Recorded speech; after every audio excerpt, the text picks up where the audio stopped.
Hi, everybody. Welcome. I am so excited. We're going to get started on finding our happy, and I am so thrilled that you have decided to join the page and follow along and join in, and it's just going to be so much fun.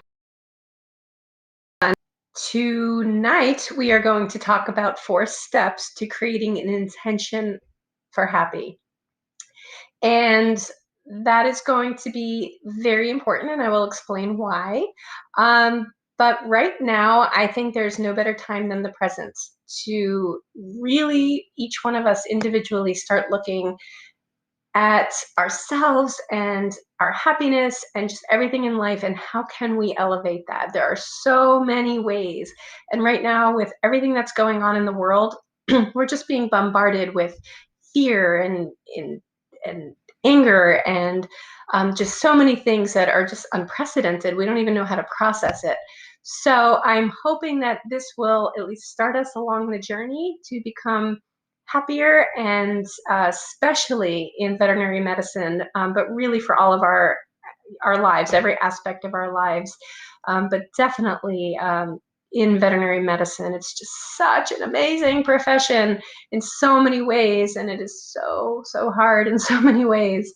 So anyway, thank you for joining me, whether it's live or on the replay. I really appreciate it. So why am I here tonight to talk about creating an intention for happiness? Everything that has ever been or ever will be created has started with an intention. An intention is the thought of creating something. It is the desire to create something. It is an energy headed in the direction of something coming to be. And nothing will happen, nothing will get created without an intention. And intentions need to be very, very specific. So when you think about being happier or being happy, what does that look like for you? You know, it's very easy to say, well, I just want to be happy. Okay, what does that look like? What does that mean for you? Because what that means for you is going to be different than what that means for me. There's no right or wrong here. It's just we're all different in what that looks like. And for you, it can look different in different areas of your life. So there's a quote. Brian McGill said, every journey begins with the first step of articulating the intention and then becoming the intention.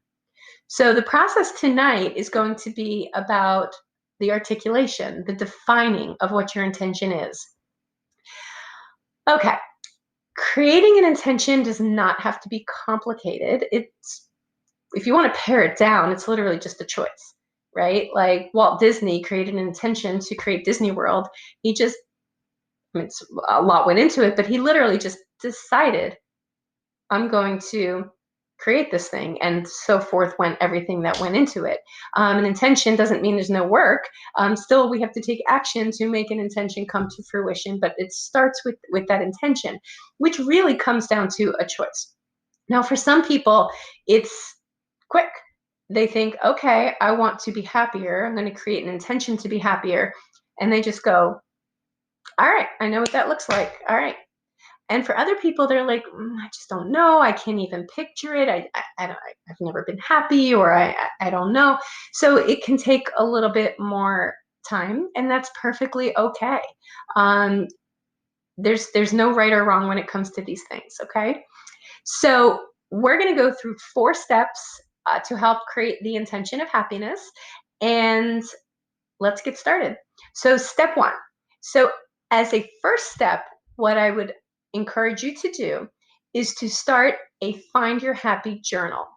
Now, this can be a physical journal. It can be a notebook. It can be one of those pretty little books you buy at the gift store, or it can be digital. So again, no right or wrong, whatever works for you, but to have a place where you can go to write down ideas, you can write down thoughts. There's going to be the process tonight is going to involve using the journal, and then there will also be future things that I recommend in the future to also that you will use the journal. And then the journal can also be used for whatever you want. So if you want to have an area of it where you write down thoughts that you have. You write down how you're working through different obstacles in your life. Whatever you want it to be, it can be. So I would strongly recommend a Find Your Happy journal. And so that's step number one. So step number two, which is probably one of the hardest parts for a lot of us, especially in our profession, is to find some time to sit alone, time to just be. That sounds very simple because you literally just have to sit.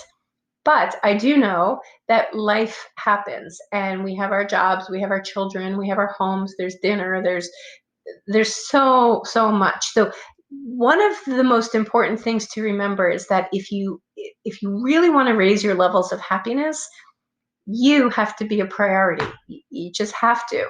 And again, circumstances are there, but it does sometimes come down to choices and thinking outside the box and getting creative and saying, I'm going to make this happen. I don't see how. It's not, I don't just have all this free time sitting here.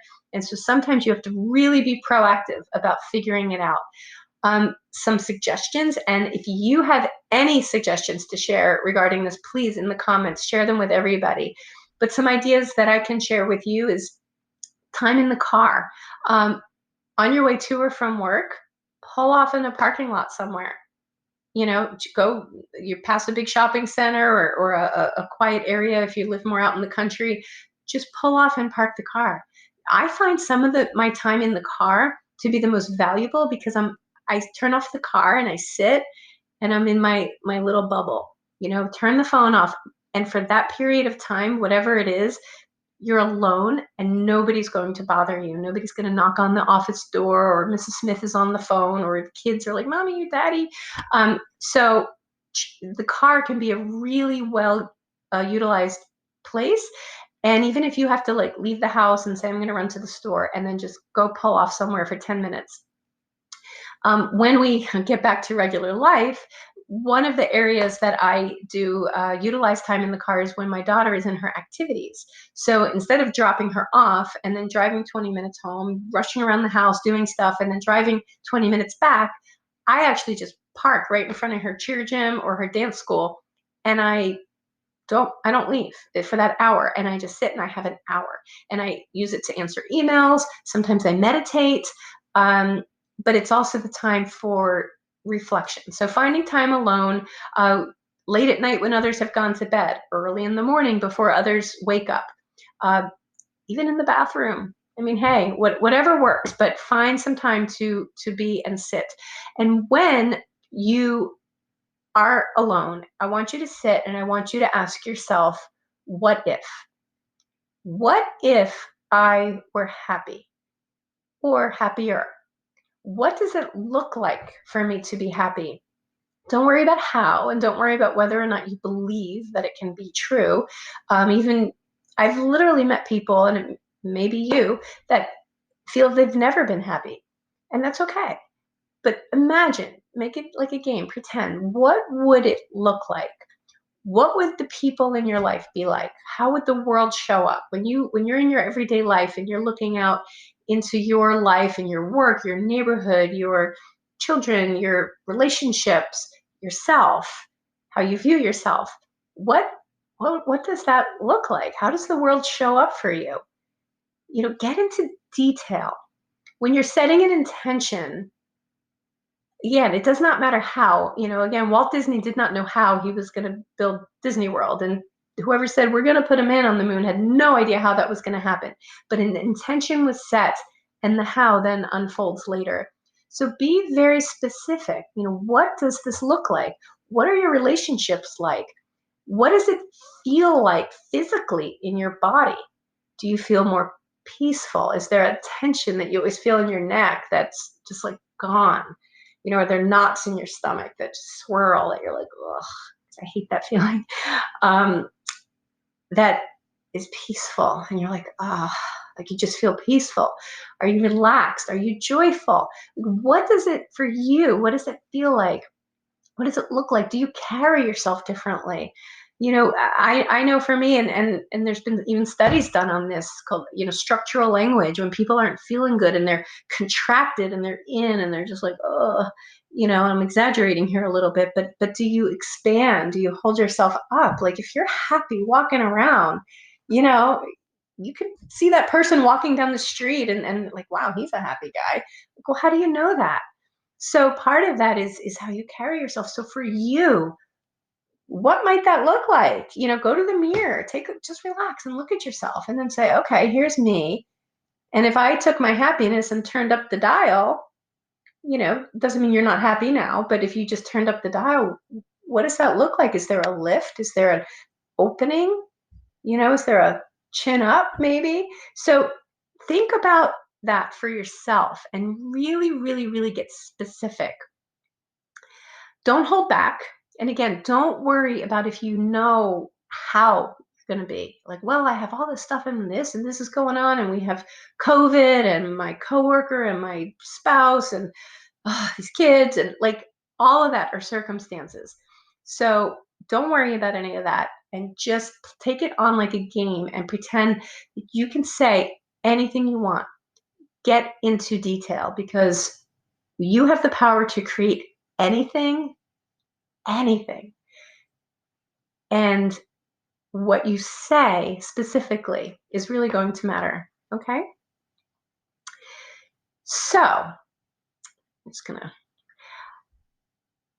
I want you also to think about not focusing on things.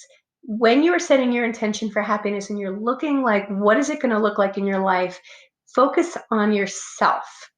So inward, not outward.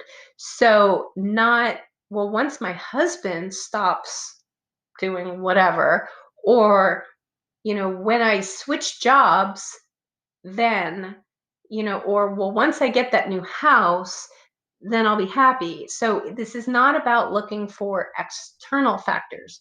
What I want you to consider is you being happy regardless of circumstances. What would that look like? And it's really hard sometimes to imagine, especially when circumstances are difficult. But we've all seen those people. Gosh, it just seems that no matter what is happening around her, she just seems happy. She gets in a bad mood, yes, she cries, but underneath is still a happy person crying, you know, versus a miserable person who might happen to be in a good mood. You have the happy person. Right now she's upset and crying, but fundamentally she's still happy. So that's where I want you to look. It is look in here, not out there, as far as other people are concerned. And again, don't worry about whether or not you think it's possible to do this. Okay? So think about each area of your life. Look at your career, your relationships with your partners, your children, your neighbors, your coworkers, your job itself, your health, your physical health, your mental health, all of these different areas, your finances, and say, what does this look like when I'm happy? And write it all down, okay, and get very specific. This is your time to create whatever you want, okay? Then I want you to, step 3, I want you to go through and create a happiness scale on rating from 1 to 10 for each area of your life and how you would rate your happiness level. Now, this is the really important part because I know us veterinary types and we're all type A and we have to get an A and we have to pass or we fail. This is not about that, and this is not a time to find a way to beat ourselves up. It's just an inquiry. It's a place to grow from. But sometimes when we can rate something, it allows us to take a look at, okay, interesting. And once you find that number, and it's not about, I mean, if anybody puts tens down the line, then they're probably not being very honest.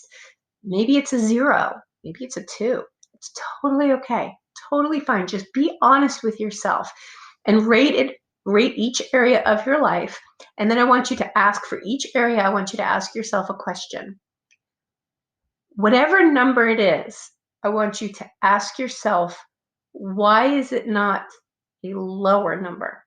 So if you rate your physical health a 4, I want you to say, why did I not rate it a 2? Now, this is the opposite of what we're used to doing. You say, my relationship is a 4, or my physical health is a 4.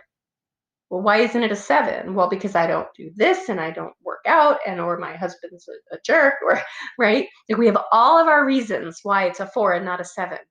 But that's a very negative spin on it. And remember, when you're setting an intention, what you intend is what shows up. So the more we focus on negative, the more negative is going to show up. So this is about turning all of that upside down. Okay, we're focusing on happy here. Okay. And it's amazing what shows up for you when you look at it the other way. So if you rate something a 4, and then you say, well, why is it not a 2? And and then write all of that down. Well, my gosh, you're going to be like, well, why did I rate my husband a 4 and not a 2? Well, because he takes care of the kids. Well, he takes out the trash. Well, he and all of a sudden you're writing down all these things, and you're like, wow, like, I didn't realize how many good things there were. Okay, certainly not perfect, or it would have been a 10, and that's totally okay. But we're going to start to look at why, for each area, why did you not rate it a number lower? Then I want you, and this is kind of a little bit redundant from what we did earlier, but this is all part of the same exercise. I'm just describing it in steps. Is So if you rated a 4, what will it look like when it's a 7? Okay, now we're not aspiring for 10s. I mean, again, this is not about building the perfect life. This is real. Okay, this is reality. And all the areas of life are going to be different. And they're sometimes going to be a 6, and sometimes going to be a 2. And sometimes, you're going to feel like everything's a 0. And sometimes everything will feel like an 8. Okay, there's no right or wrong, and there is absolutely no judgment. And when I say judgment, I mean the judgment that we do to ourselves, because that's where 99% of our judgment comes from, is from us. So no judgment.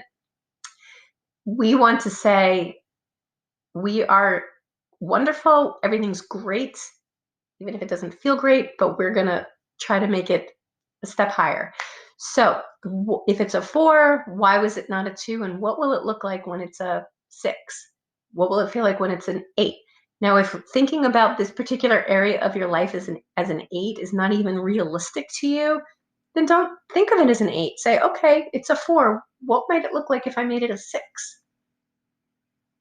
So that's what I want you to do as a start. Take time to do it. It doesn't have to be perfect. It doesn't have to be in one sitting. You're allowed to go back and change it and cross things out and rearrange, but really start to think about this, because you have to know what you want before you can create it. And so it's really easy to walk around and say, well, I just want to be happy. Okay, great. Well, well, what does that mean? What it means for you, what you might say, when I'm happy, I'm going to have A, B, and C. And I might listen and go, "Eh, well, that sounds fine for you, but I wouldn't want that, right? Like, I want D, E, and F."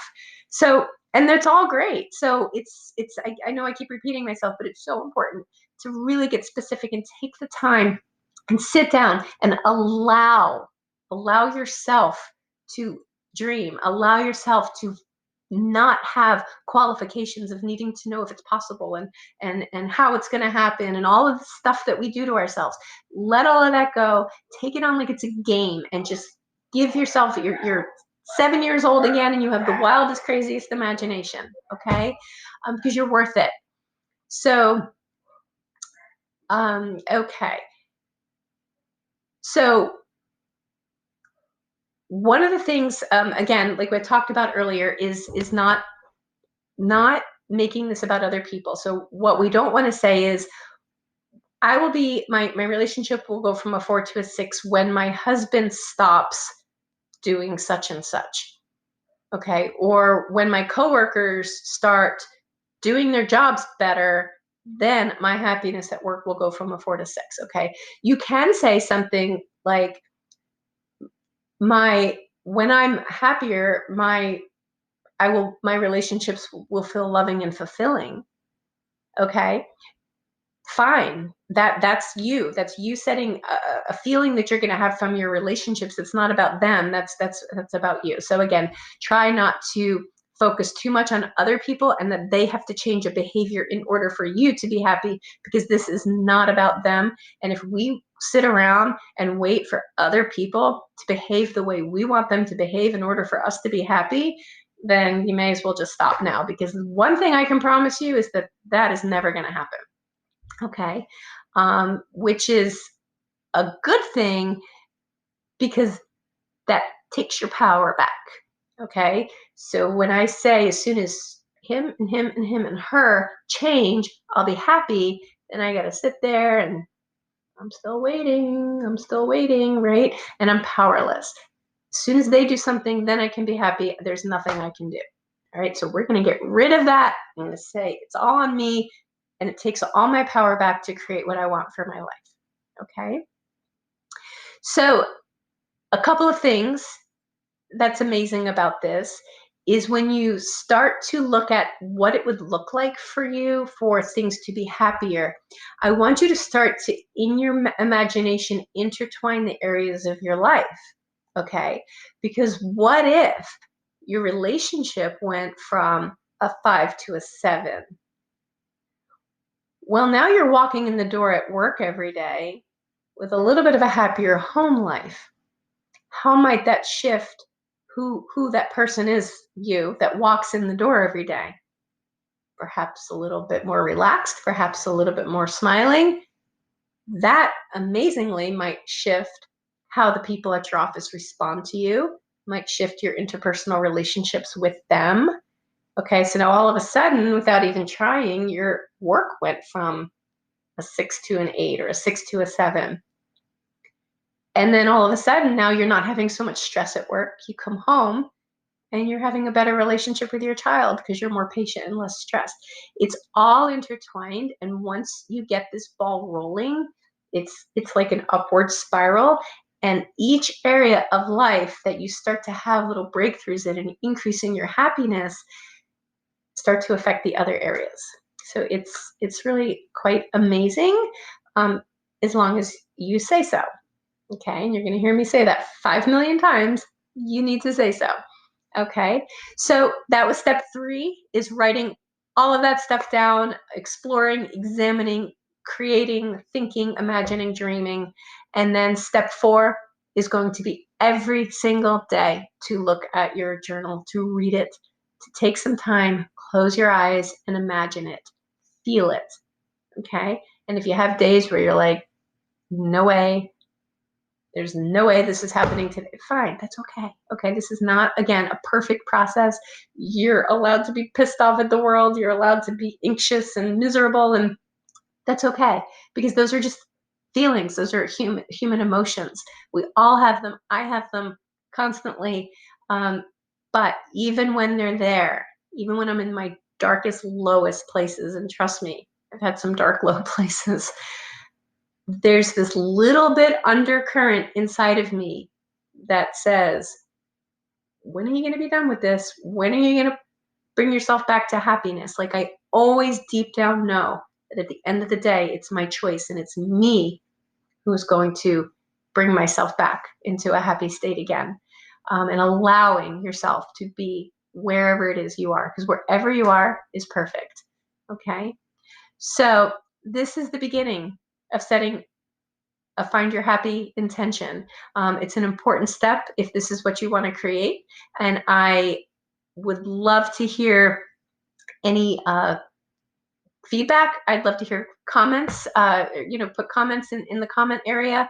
Also, if there are things that you guys would like to hear about on this page, put it in the comments. Feel free to private message me. I'm very happy to do, I'm going to hopefully try to start doing Facebook Lives every week. And I am very happy to have people request topics. I can speak pretty much almost anything, and help you perhaps have a different context in which to view something. And I don't mean like personal coaching on like, can you talk to me about how Sally is?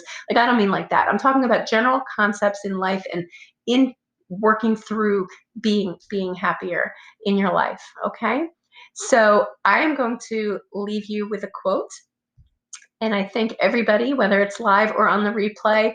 um, please share this page with your friends. This is brand new. I created this page 6 days ago, and I already have way more people than I expected, and thank you so much.